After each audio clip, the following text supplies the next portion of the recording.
First of all, my name is Richard Collari. I was in the Army and took my basic in Fort Dix and eventually got sent over to Korea. I spent 19 and a half months there through 2 winters. After we finished our basic, we went to Seattle, Washington. From there, we went right on the ship. My parents didn't know where I was for a month and a half until they got a letter.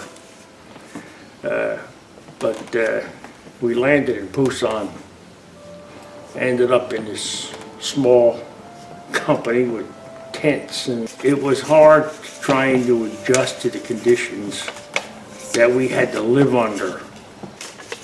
When I was in Korea, there was a friend of mine here that was very friendly with a helicopter company that was over the next mountain. And one day I asked him if he could get me a ride in the helicopter. Well, he said, sure. Well, he came to me a couple days later and he said, Rich, he said, Saturday morning, he said, go over to the helicopter company's ride waiting for you. I said, okay, good. From then on, something was bothering me and I didn't know what. I didn't feel right. I couldn't act right. I couldn't sleep right. Something was wrong. And that was on a Wednesday. That's one of the times that we remember what day it was.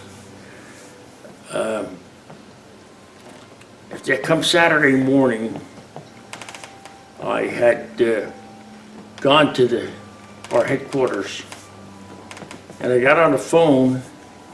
I told them who I was, and I said, I changed my mind. I said, I don't want to go. Now this is the puzzling part, because here I am, 20 years old.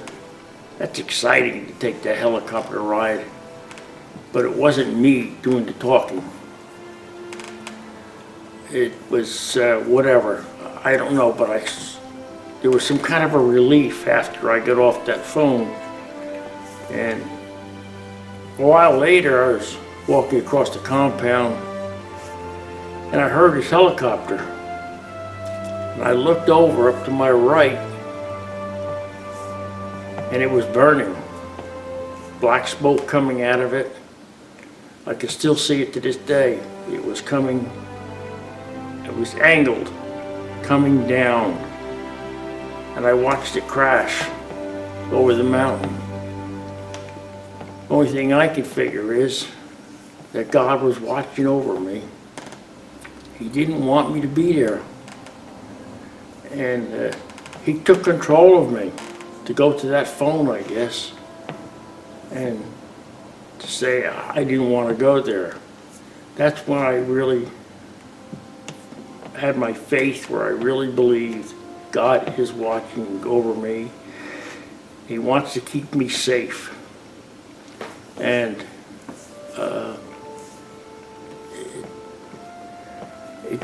I don't, it's hard for me to say this, but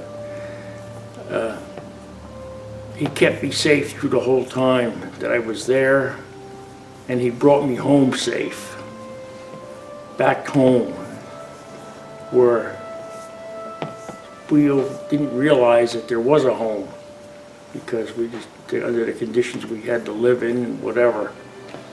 But finally they told me, I said, I'm going home.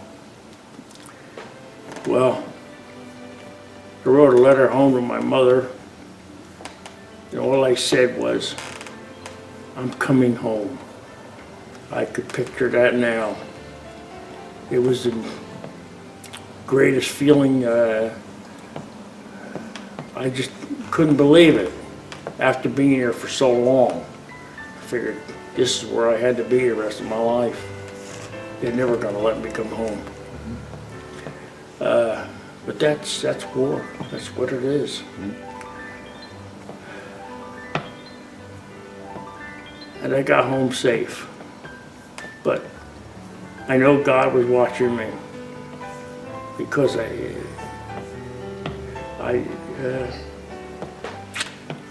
He kept me safe. That's all I can say.